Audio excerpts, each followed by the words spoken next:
এটা খুবই সিগনিফিক্যান্ট এবং এটা নিয়ে অনেক গুরুত্বপূর্ণ আলোচনা হতে পারত, প্রচুর ইতিবাচক ইস্যু আছে এটায়। কিন্তু তার স্বাধীনতা যুদ্ধের সময়কার কিছু মন্তব্য নিয়ে, সেই সময়কার পাকিস্তানের ভূমিকা নিয়ে এক ধরনের নেগেটিভ আলোচনা শুরু হয়েছে। আমার প্রাথমিক রিয়াকশন হচ্ছে এ ধরনের বিতর্ক তিনি কূটনৈতিকভাবেও এড়িয়ে যেতে পারতেন, কিন্তু সেটা জাননি বলেই বিতর্কটা হচ্ছে। দুটো দিক নিয়েই কথা বলবো এবং পাকিস্তানের সাথে বাংলাদেশের ভবিষ্যৎ সম্পর্ক কেমন হওয়া দরকার সেটা নিয়ে আলাপ করব। তিনি এসছেন এবং একজন পররাষ্ট্রমন্ত্রী যখন আসেন, অবশ্য তিনি শুধু পররাষ্ট্রমন্ত্রী নন, তিনি উপপ্রধানমন্ত্রী, তিনি যে সেনেটের হাউস আছে তাদের যে সরকারি দল সেটার নেতা, এর আগে বিরোধী দলীয় নেতা ছিলেন। সো তিনি খুব হাই প্রোফাইল মানুষ, খুবই প্রভাবশালী মানুষ বর্তমান সরকারের, কোনো সন্দেহ নেই। তিনি আসলেন এবং আসার পর আমরা যদি খুবই সিগনিফিক্যান্টলি দেখি যে কী কী চুক্তি হয়েছে, কী কী এমওইউ হয়েছে, সেই বিবেচনায় এটাকে খুব বেশি বড় কিছু বলা যাবে তা না, কিন্তু তিনি এসছেন এটাই অনেক বড় কিছু।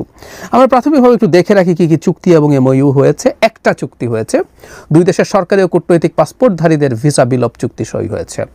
তার মানে হলো যারা রেড পাসপোর্ট আছে এবং আমাদের সরকারি কর্মকর্তারা আছেন তারা ভিসা ছাড়া দুই পক্ষে আসা যাওয়া করতে পারবেন। এটা আমাদের সব নাগরিকের জন্য হলে মন্দ হতো না, এটা হতে পারতো। সার্কের অনেক দেশের মধ্যে, নেপালে সম্ভবত আছে, ভুটানে সম্ভবত আছে, পাকিস্তান যদি চায় বাংলাদেশের সাথে ভালো সম্পর্কে এই ধরনের একটা আন্ডারস্ট্যান্ডিং হতে পারতো। এমওইউগুলো খুব বেশি কিছু না, সেটা হলো বাণিজ্য বিষয়ক জয়েন্ট ওয়ার্কিং গ্রুপ গঠন, ফরেন সার্ভিস একাডেমির সহযোগিতা, দুই দেশের সরকারি বার্তা সংস্থার সহযোগিতা, আমাদের যে বিআইএসএস আছে তাদের সাথে পাকিস্তানের যে স্ট্র্যাটেজিক স্টাডিজের প্রতিষ্ঠান আছে তাদের সহযোগিতা, সংস্কৃতি বিনিময় কর্মসূচি। এবং আমরা জানি এমওইউ আসলে চুক্তি না, এগুলো মেমোরেন্ডাম অফ আন্ডারস্ট্যান্ডিং, এক ধরনের জেন্টলম্যান এগ্রিমেন্ট, এগুলোর কোনো লিগাল বাইন্ডিং নেই। তারপর আমরা এমওইউকে খুব বেশি গুরুত্ব দেই, কিন্তু দিনের শেষে যা যা হয়েছে এটা অনেক কিছু না একজন পররাষ্ট্রমন্ত্রীর জন্য। রাদার তিনি প্রচুর জনসংযোগ করেছেন, তিনি বিএনপির সাথে, জামায়াতে ইসলামীর সাথে, এনসিপির সাথে বৈঠক করেছেন, তিনি বেগম খালেদা জিয়ার সাথে তার বাসায় গিয়ে দেখা করেছেন, জামায়াতের আমিরের সাথে দেখা করেছেন। এগুলো খুবই সিগনিফিক্যান্ট এবং পাকিস্তান যে বাংলাদেশের সাথে তার সম্পর্ক আরও উপরের দিকে নিয়ে যেতে চায় এই লক্ষণগুলো আছে। তারপরও আমি শেষের অংশে আসবো আসলে টোটাল সিগনিফিক্যান্সটা কী দাঁড়ালো। বিতর্ক যেটা নিয়ে হয়েছে সেটা হলো স্বাধীনতা যুদ্ধের সময়কার পাকিস্তানের সাথে আমাদের অমীমাংসিত বিষয়গুলো। একটা হচ্ছে পাকিস্তানের বাংলাদেশের কাছে ক্ষমা চাওয়া, অফিসিয়ালি আটকে পড়া পাকিস্তানিদের আলাপ এখনও আছে, যদি এই আলাপটা থাকা উচিত কিনা এটা নিয়ে আমি প্রশ্ন করতে চাই। এবং সম্পদ, আমরা যে সম্পদের বাটোয়ারার প্রশ্ন এবং আমাদের ক্ষতিপূরণ চাওয়ার প্রশ্ন, এগুলো আসলে এখনও সুরাহা হয়নি এবং তাকে এটা জিজ্ঞেস করা হয়েছে। তিনি এক্ষেত্রে বলেছেন যে যেগুলো দুদফায় সমাধান হয়ে গেছে। তিনি ইন্ডিকেট করছেন 1974 সালের কথা এবং পরবর্তীতে 2001 বা 2002-এ পারভেজ মোশাররফ যখন এসছে তখনকার কথা। ঘাটাঘাটি করলে দেখা যায় বিশেষ করে 74-এ জুলফিকার আলী ভুট্টো বেশ খোলাসা করেই ক্ষমা চেয়েছেন, ক্ষমার কথা বলেছেন। আবার পারভেজ মোশাররফও একই ধরনের কথা খুব ডিরেক্টলি না বললেও বলেছেন। কিন্তু আমাদের যে দাবির জায়গাটা সেটা হচ্ছে আমরা এটার একটা অফিসিয়াল স্বীকারোক্তি, বিশেষ করে বাংলাদেশে যে গণহত্যা হয়েছে সেটার স্বীকারোক্তি নিয়ে সেটা নিয়ে তারা তারপর করবেন, এই ধরনের আলাপ আছে। যদিও পৃথিবীতে গণহত্যার স্বীকারোক্তি দেয়া বহু বহু বছর পরও প্রবলেমে আছে। একটা তথ্য আপনাদের জানাই, অনেকেই হয়তো জানেন, আর্মেনিয়ান গণহত্যা যে অটোমানদের হাতে, সেটা নিয়ে টার্কি এখনও নানা রকম আলাপ করে এবং তারা এটা স্বীকৃতি দেয় না, গণহত্যার স্বীকৃতি দেওয়া সোজা না। কিন্তু পাকিস্তান এটা স্বীকার করে ক্ষমা চাইবে সেটা আসলে তারা করতে চাইছে না, এটুকু বোঝা যায়। তারা ইনডিরেক্টলি সরি বলেছে কিন্তু অফিসিয়ালি বলেনি। আর অন্য ইস্যুগুলো আসলে সুরাহা হয়নি, কিন্তু একটা পর্যায়ে তিনি এমন একটা মন্তব্য করেছেন যেটা নিয়ে অনেক সমালোচনা হয়েছে। তিনি তাকে যেভাবে এসছে তিনি আমাদের মন পরিষ্কার করতে বলেছেন, কথাটা ঠিক ডিরেক্টলি বলেননি। তিনি যা বলেছেন আমি এক্স্যাক্টলি যদি পড়ি, তিনি হচ্ছে পরিবারের মধ্যে, ভাইদের মধ্যে যখন এটা সমাধান হয়ে গেছে, এমনকি ইসলামও আমাদের বলেছে যে তোমাদের হৃদয় পরিষ্কার করো, সুতরাং চলুন আমরা সামনে এগিয়ে যাই, আমাদের একসঙ্গে কাজ করতে হবে, আমাদের ভবিষ্যৎ উজ্জ্বল। তিনি বলছেন, ইসলাম বলছে তোমাদের হৃদয় পরিষ্কার করো। এখন এটা ইসলাম বলছে, কাগজে কলমে এটা দুই পক্ষের প্রতি আরোপ করা যায়, কিন্তু তিনি যে কনটেক্সটে বলেছেন তিনি আদতে আমাদেরকে হৃদয় পরিষ্কার করতে বলেছেন এবং আমাদের এই সব কিছু থেকে বেরিয়ে গিয়ে তারা মনে করেন যে এটা করে আমাদেরকেই পথ খুঁজতে হবে এবং আমাদের হৃদয় পরিষ্কার না, তাদের হৃদয় পরিষ্কার, কারণ তাদের ভাষ্যমতে, তার ভাষ্যমতে এগুলো সুরাহ হয়ে গেছে। বাংলাদেশের পররাষ্ট্র উপদেষ্টা জনাব তৌহিদ হোসেন রাইটলি এটা অ্যাগ্রি করেননি। তিনি মনে করেন এগুলো নিয়ে বিষয় হতে পারে, মানে আমি পাকিস্তানের পররাষ্ট্রমন্ত্রীর এই জিনিসটা ডিপ্লোম্যাটিকলি সামলাতে পারতেন, তিনি কিন্তু খুবই কঠোরভাবে রীতিমতো জবাব দিয়ে গেলেন, এটা না দিলেই পারতেন। কারণ বাংলাদেশের সাথে পাকিস্তানের সম্পর্ক এখন এমন একটা পর্যায়ে যাচ্ছে, সেই জায়গায় তিনি ব্যারিয়ার না তৈরি করাই ভালো ছিল। তিনি বলতে পারতেন যে এই ব্যাপারে তিনি দেশে গিয়ে কথা বলবেন, আলাপ হয়েছে, আমরা দেখছি, উল্লেখ করতে পারতেন যেগুলো আমরা চেয়েছি, কিন্তু তিনি অ্যাগ্রেসিভ ঢঙ্গে টাফ ভাষায় একরকম রিনাউন্স করেছেন যে পাকিস্তান আসলে এই ব্যাপারটা রিকনসিডার করতে প্রস্তুত না। কিন্তু এগুলো রিকনসিডার করা ছাড়া আসলে বাংলাদেশের সম্পর্ক কতটুকু ভালোর দিকে যাবে এই প্রশ্নটা থেকেই যায়। এখন আমরা আসতে চাই যে পাকিস্তানের সাথে সম্পর্ক যেভাবে সরকার এগিয়ে নিয়ে যেতে চাইছে সেটা আমরা কিভাবে দেখব। আমরা খেয়াল করব 5 আগস্ট পরবর্তী সময়ে পাকিস্তানের সাথে বাংলাদেশের সম্পর্কের স্বাভাবিকীকরণের চেষ্টা আছে। এটা স্বাভাবিকীকরণ বলছি, এটা স্বাভাবিক ছিল না। মানে শেখ হাসিনার সময়ে রাষ্ট্রীয়ভাবে তো বটে, সাংস্কৃতিকভাবে কেন আমাদের মনে হয় অনেকে মনে করতে পারি যে ডক্টর জাফর ইকবাল শিশুদেরকে বলছিলেন পাকিস্তান নাম মুখে নেওয়ার কারণে টুথপেস্ট দিয়ে দাঁত ব্রাশ করে ফেলতে হবে। সো আওয়ামী লীগ এন্টায়ারলি তার জায়গা থেকে এই ধরনের একটা বিদ্বেষ একটা রাষ্ট্রের প্রতি চাপ করে তো মানে তৈরি তো করেছে ভারতের চাপে বা ভারতের ইচ্ছায় বা নিজেরও তার সেই ইচ্ছা ছিল। সাংস্কৃতিকভাবে ওই চেষ্টা হয়েছে। মোহাম্মদ জাফর ইকবাল যেটা করেছেন, শিশুদেরকে তিনি একটা রাষ্ট্রের প্রতি বিদ্বেষ তৈরি করার কথা বলছেন, এটা অন্যায়, এটা অনুচিত। বাংলাদেশের সাথে পাকিস্তান যে পরিমাণ লড়াই করেছে, জনাব জাফর ইকবালদের জানার কথা, যে পরিমাণ ক্ষয়ক্ষতি বাংলাদেশের করেছে, তার চাইতে আমেরিকা নিজে সরাসরি যুদ্ধ করে ভিয়েতনামে তার চেয়ে অনেক বেশি করেছে। জাপানে তো করেছেই, সেখানে রীতিমতো অ্যাটম বোমা মারা হয়েছে। সেই দেশগুলোর সাথে ভিয়েতনামের সাথে আমেরিকার সম্পর্ক বা জাপানের সাথে আমেরিকার সম্পর্ক কেমন, এবং ভিয়েতনামে গিয়ে আমেরিকা হাত পা ধরে মাফও চায় নাই, জাপানে গিয়ে মাফও চায় নাই, যে সম্পর্ক স্বাভাবিক করা যাবে না। সুতরাং আন্তর্জাতিক রাজনীতি, আন্তর্জাতিক অবস্থা ভিন্ন।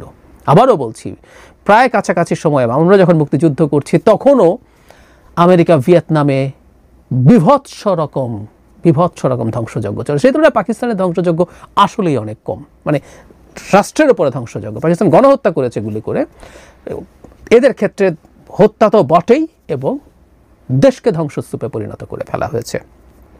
তো এরকম সাংস্কৃতিক একটা চেষ্টা ছিল। আর ভারতের চাপে পাকিস্তানের সাথে নানা রকমভাবে সম্পর্কের ব্যারিয়ার ছিল, আমাদের নিশ্চয়ই মনে আছে। আমরা এই 5 আগস্টের পর দেখছি যে পাকিস্তানের জাহাজ সরাসরি আসছে। এক সময় বাধা ছিল না, কিন্তু অনেকগুলো এক ধরনের নন ট্যারিফ ব্যারিয়ার ছিল। সেটা হচ্ছে এরকম যে পাকিস্তানের কন্টেইনারগুলো ম্যানুয়ালি সার্চ করতে হবে, ফলে পাকিস্তান থেকে কেউ পণ্য যদি আনতে যায় তার এমন ঝামেলা হবে সে আসলে আর ওটা যেন না আনে, এটা বাদ হয়েছে। সরাসরি জাহাজ আসছে। আমি আগেও বলেছি, অনেকবার বলি, আমরা ওখান থেকে কিছু আর্টিলারি শেল কিনেছি, এটাও ওদের ভালো লাগছে না। শুধু সেটা না, আমরা পাকিস্তানের যে F-20 ফাইটার, পাকিস্তান নিজে একটা ফাইটার বানায় চায়নার সাহায্যে, সেটা কেনার আলাপও হয়েছিল। হোয়াট এভার ইট ইজ, আমরা আসলে করতে চাই, করব। এই যে সফর হলো, এতে খুব বেশি কিছু ঘটে গেছে তা না, কিন্তু আমাদের এই সম্পর্কের কন্টিনিউয়েশন হচ্ছে। এর আগেও পাকিস্তানের মন্ত্রী এসছেন, অন্য মন্ত্রী, এখন ইনি এলেন, ইনি অনেক পাওয়ারফুল মন্ত্রী।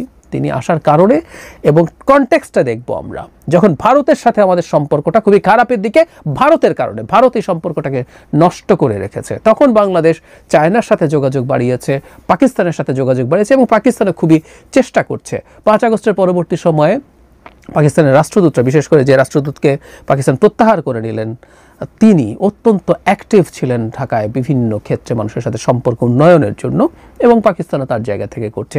এবং কনটেক্সট হচ্ছে পাকিস্তান ভারতের সম্পর্ক এই মুহূর্তে এটা খারাপ শিওর, কিন্তু এটা বহুদিন থেকে যে পরিমাণ খারাপ ছিল তার তুলনায় আরও বেশি খারাপ হয়েছে, কারণ রিসেন্টলি তারা রীতিমতো সংঘর্ষে জড়িয়েছে, এবং এত লম্বা সংঘর্ষ খুব নিকট অতীতে আসলে আর হয়নি। সো কল্ড সার্জিক্যাল স্ট্রাইকের পর্যায়ে সরিয়ে এটার অনেক কিছু হয়েছে, অনেক কিছু পরস্পরের মাটিতে ক্ষেপণাস্ত্র, ড্রোন হামলা করেছে, ফাইটার ডাউনের মতো ঘটনা ঘটেছে। সো এই রকম পরিস্থিতিতে বাংলাদেশ পাকিস্তানের সাথে যখন তার সম্পর্ক আরও ডেভেলপ করছে, এই প্রেক্ষাপটে ভারতের কাছে এটা খুবই নেগেটিভ মনে হতে পারে, হওয়ার কথাই, হওয়া উচিতও। কিন্তু বাংলাদেশের উচিত হবে না কোনো রকম ছাড় দেয়া। আমি পাকিস্তানের সাথে, আমি মনে করি পাকিস্তানের জায়গা থেকে উচিত হবে যে 71 প্রশ্নে তাদের আরেকটু লিবারেল হয়ে এই ব্যাপারগুলো নেগোশিয়েট করা। যদিও আমাদের পররাষ্ট্র উপদেষ্টা জানিয়েছেন তারা ইস্যুগুলো আলোচনায় এনেছেন, এবং পাকিস্তানের উচিত হবে কনসিডারেট হওয়া, এবং পাকিস্তান যদি বাংলাদেশের সাথে সত্যিকার অর্থে একটা লাস্টিং রিলেশনশিপ চায়, এই ব্যাপারগুলো নিয়ে কথা বলতে হবে। ইটস আ মাস্ট, বলতেই হবে। তবে বাংলাদেশের উচিত হবে পাকিস্তানের সাথে যে কারোর কোনো রকম নেগেটিভ অ্যাটিটিউড, ওই যে সোকল ব্যালেন্সিংয়ের কথা বলে যে আমরা অনেক বেশি ঝুঁকে টুকে যাচ্ছি কিনা চায়নার প্রতি, পাকিস্তানের প্রতি। আর পাকিস্তান মানে কিন্তু এখন শুধু পাকিস্তান না, আমরা এইভাবে একটু দেখতে হবে। পাকিস্তান এখন আমেরিকা সাপোর্টেড একটা কান্ট্রি। ভারত পাকিস্তান কনফ্লিক্টে অন্তত এই মুহূর্তে, ভবিষ্যতে কী হবে ইটস এ ডিফারেন্ট ডিবেট। এবং ভারতের সাথে আমেরিকার এই যে ট্যারিফ রিলেটেড ইস্যু নিয়ে যে পরিমাণ শীতল সম্পর্ক হয়েছে, এটা আমেরিকাও কতটুকু অ্যাফোর্ড করতে পারে, এই ডিবেট হতে পারে। কিন্তু এই মুহূর্তে বরং পাকিস্তানকে আমেরিকা প্রেফার করছে, সে পাকিস্তানের সাথে বাংলাদেশের সম্পর্ক তৈরি হচ্ছে। সো এই জায়গার পরিস্থিতিটা বেশ জটিল হয়ে আছে। আমি মনে করি বাংলাদেশের উচিত হবে পাকিস্তানের সাথে সম্পর্ক এগিয়ে নিয়ে যাওয়া, যাতে দুই পক্ষেরই লাভ নিশ্চিত হয়, দুই পক্ষেরই বেনিফিট হয় যেখানে যেখানে সম্ভব। এবং কোনো ক্ষেত্রে ভারতের কোনো রকম চোখ রাঙানো, কোনো রকম অভিমান করা, রাগকেও পাত্তা দিতে হবে না। আমি চায়না নিয়ে কিছুদিন আগে একটা ভিডিও প্রসঙ্গে বলছিলাম যে চায়নার সাহায্যে যখন তিস্তার আলাপ হয়েছে, ভারত আর কি ক্ষতি করবে, আমাদের যুদ্ধ ঘোষণা বাকি আছে, ঘোষণা করুক, আমরা একটু দেখি। বাংলাদেশের উচিত হবে এভাবে তার যেখানে যেখানে তার স্বার্থ আছে সেটা চালিয়ে যাওয়া। ভারত এটা দেখে শুনে বুঝে বাংলাদেশের সাথে সম্পর্ক রাখবে কিনা তাকে বিবেচনা করতে এবং এটার ভিত্তিতেই রাখতে হবে। আমি আগেও বলেছি, আবারও বলছি, ভারতের সিকিউরিটি থ্রেট ছাড়া আর কোনো কিছু বাংলাদেশে কনসিডার করার দরকার নেই। যদিও সম্প্রতি এই প্রশ্নটা এসছে, শেখ হাসিনা এবং আওয়ামী লীগকে রেখে ভারত বাংলাদেশের উপরে যে সিকিউরিটি থ্রেট তৈরি করছে, ভারতের সিকিউরিটি থ্রেটেও আমরা ছাড় দেব, এত আলাপ আমরা কেন করব? ভারত আমাদের সাথে অকল্পনীয় রকম শত্রুতা করছে, যেটা সে তার মতো করে নিজের নাক কেটে আমাদের যাত্রা ভঙ্গ করার মতো আছে, ভিসা বন্ধ করা, আমাদের ট্রেডের উপরে নানান রকম ব্যারিয়ার তৈরি করা, এগুলো আছে। এগুলোর বাইরেও সে আওয়ামী লীগের মতো বাংলাদেশ রাষ্ট্রের একটা শত্রুকে তার মাটিতে রেখে বাংলাদেশে কেওস তৈরি করার, বাংলাদেশে বিশৃঙ্খলা তৈরি করার জন্য রাখছে, সাহায্য করছে।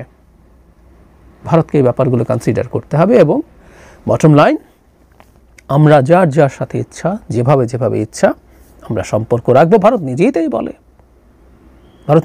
বলে। সে যখন রাশিয়ার কাছ থেকে তেল কিনছে, সে বলছে আমি আমার এই জিনিসটা চাই, আমি আমার যেখানে সুবিধা হয়, যেভাবে সুবিধা হয় আমি তেল কিনবো। তারা বলছেন এভাবে। আমেরিকার অতি মিত্র হলেও সে আমেরিকার কথা শোনে নাই। আমরাও একইভাবে কথা বলবো। অবশ্য পাল্টা কেউ বলেন এটা শক্তির প্রশ্ন আছে, কথা ভুল না, শক্তির উপরে ডিপেন্ড করে আসলে কার কথাকে কতটুকু অন্য দেশকে মানাতে পারবে। কিন্তু একই সাথে এটা সত্য, ভারত তার সর্বশক্তি দিয়ে ব্ল্যাঙ্ক চেক দিয়ে শেখ হাসিনাকে রেখে ক্ষমতায় টিকিয়ে রাখতে পারিনি, আমাদের হাতে পরাজিত হয়েছে। তো সর্বশক্তির ভারতকে আমরা পরাজিত করেছি। ভারতের এই জিনিসটা মনে রাখা দরকার হবে এবং ভবিষ্যতের সময়ে আমাদের রাজনৈতিক দলগুলোকেও এই চিন্তা মাথায় রাখতে হবে। সো এই সময়টা যাচ্ছে, ভবিষ্যতেও আমরা এই জিনিসটা নিশ্চিত করব। আমার যাকে দরকার